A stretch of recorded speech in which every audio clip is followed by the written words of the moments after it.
Hello everyone, welcome to another video. In this video, I'm sharing everything I bought for YouTube. This could be the hardware or software products I purchased or the online subscriptions I bought just for YouTube. To make this more interesting, I have categorized these products into the best and essential purchases, the non-essentials but just nice to haves, and the products that were just waste of money. A quick note before moving on to the video. We keep hearing from YouTubers that an expensive gear is not necessary to start your channel. A smartphone is just enough. I agree, that's what I did too for the couple of other channels which I did continue with. When we are very passionate in creating content, not having an expensive gear should not be in the way. However, when we started to take YouTube seriously, it only made sense to have the right tools to get the work done more efficiently and also have some quality in the end product to reflect the hard work I put in. Moreover, I'm not in the trying phase where I'm just testing waters. I am starting to take YouTube more seriously now, and I hope one day I can make it as a full-time job.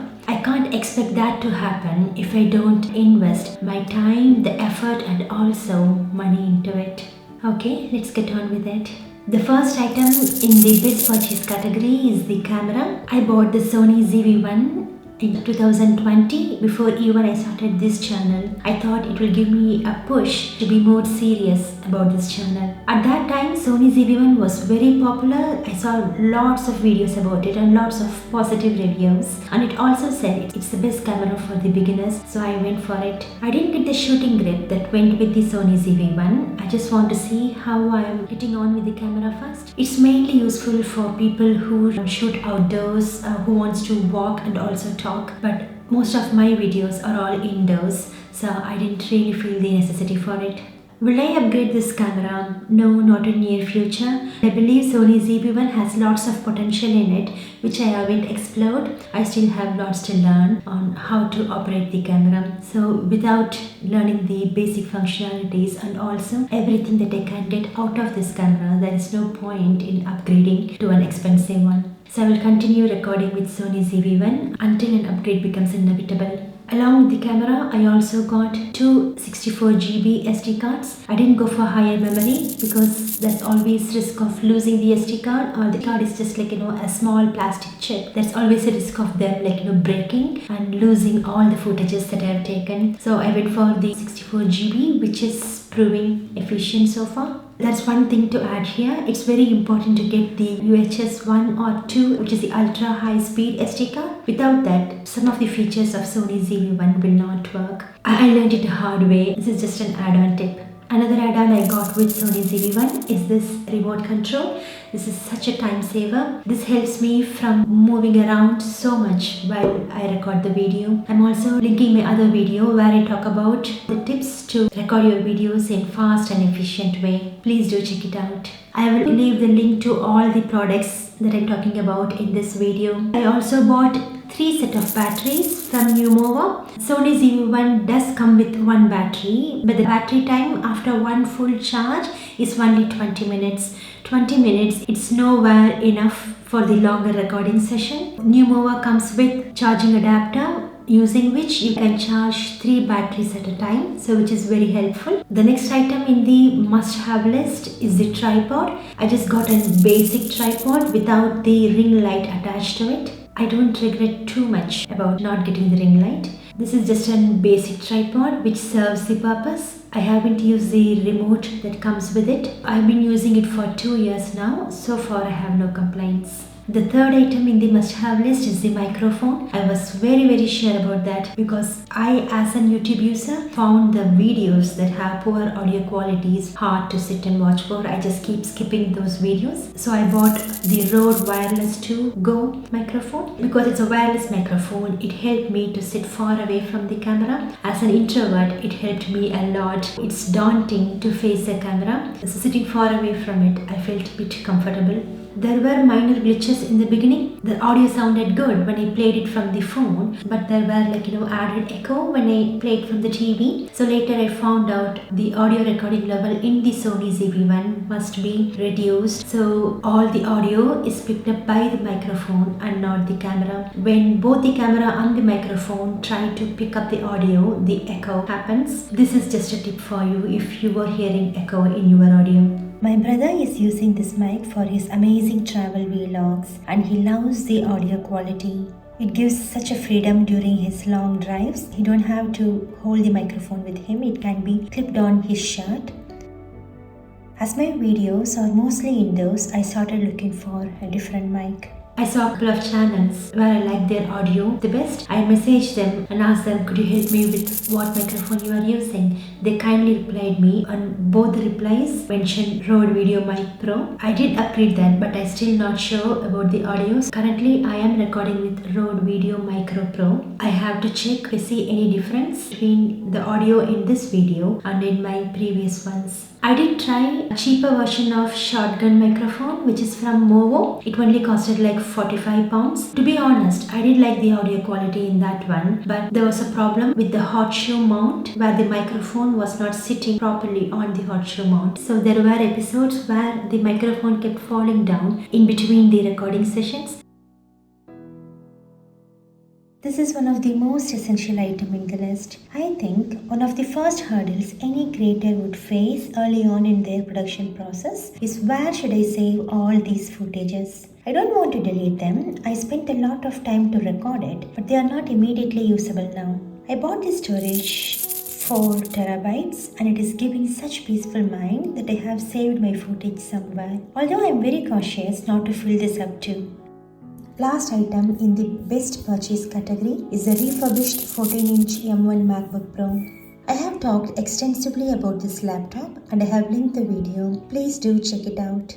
Moving on to the non-essentials, nice to have items. The first one on the list is the iPad. I bought the iPad to make better thumbnails. I watched some cool YouTube videos where they created beautiful thumbnails using Procreate. I bought the iPad and also the Procreate software. My knowledge in Procreate is very minimum. I didn't really spend much time in learning the software. So the thumbnails that I created were so basic, which I could have just produced using MS Paint or free templates using Canva. I did use it for story plotting and taking notes, but it's too much technology and too much distraction where pen and paper would do a better job. My daughter is currently using it for drawing, so it's becoming an expensive toy. However, in future, I'm trying to invest more time in learning Procreate, so it's not clearly a waste of money because I am still hoping to create powerful thumbnails using Procreate and iPad. The next one is the overhead tripod with ring light. It is the overhead phone mount. I can't mount a camera with it, but I can very well use a smartphone. I'm planning to have lots of Write Me sessions and also where I can show the time-lapse video of me writing longhand. So I bought this overhead phone mount to show much close-up shot of my work. I can see this product will soon move to the essential list when I start making such videos. The other items in the non-essential category are the green screen, which I mainly bought to make comedy sketch videos, but I didn't have the guts to do it. But I did try to create few sketches with my daughter in it. The green screen came in handy, but we are not making any videos anymore, so it is still lying in the cupboard as another garment.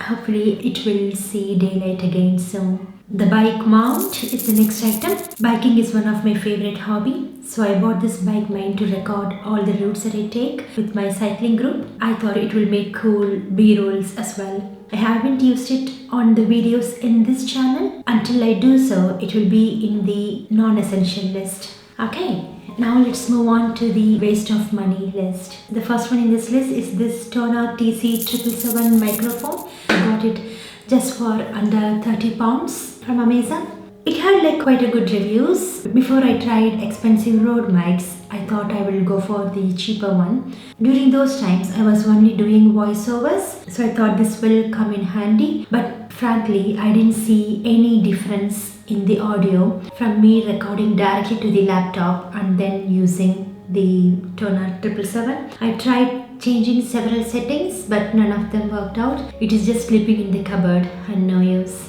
The next one in the list is the lighting kit. Again, I went for the cheaper lighting kit. The bigger softbox studio lighting kit were very expensive and I was not sure it is worth to invest that much money for lighting at the beginning stage, and they also occupies a lot of space. So I went for this smaller version, but you get what you pay for. I didn't see any improvement in my video from what I get with the natural sunlight. So I recorded most of my video with natural lighting, and in the night time I used regular tall IKEA lamp that I got for £10 and I'm happy with it. This lighting kit I'm not using much, so currently I've just used to light my background. It is okay, it is solving some purpose, but 34 quids for that is too much in my opinion.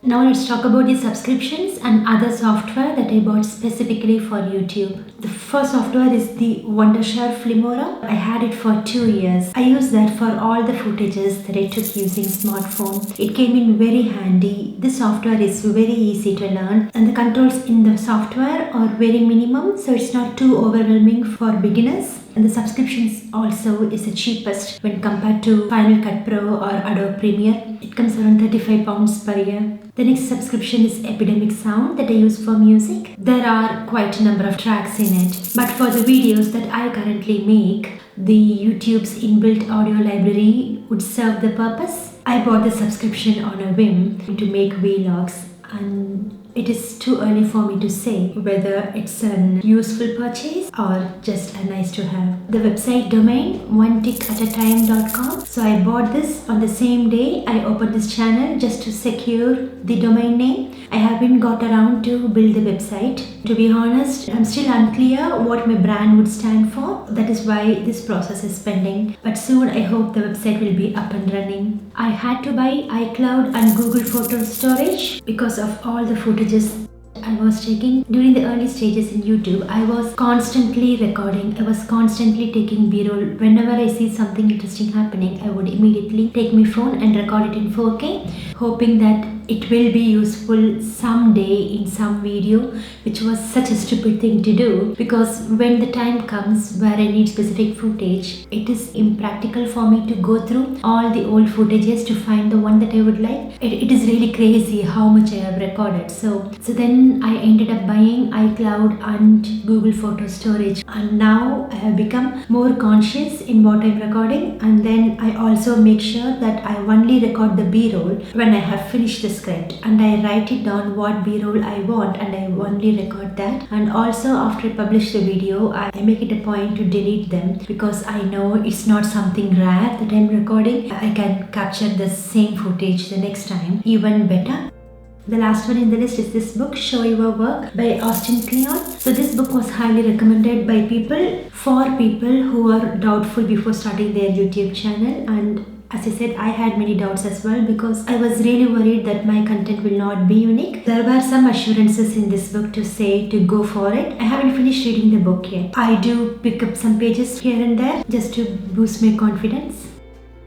So the main purpose of the video is not to show off the things that I bought, but just to share what are the tools that I purchased to supplement my progress in the journey. I hope this video is some help to you. If it did help, please consider subscribing to the channel, and see you all soon in the next video.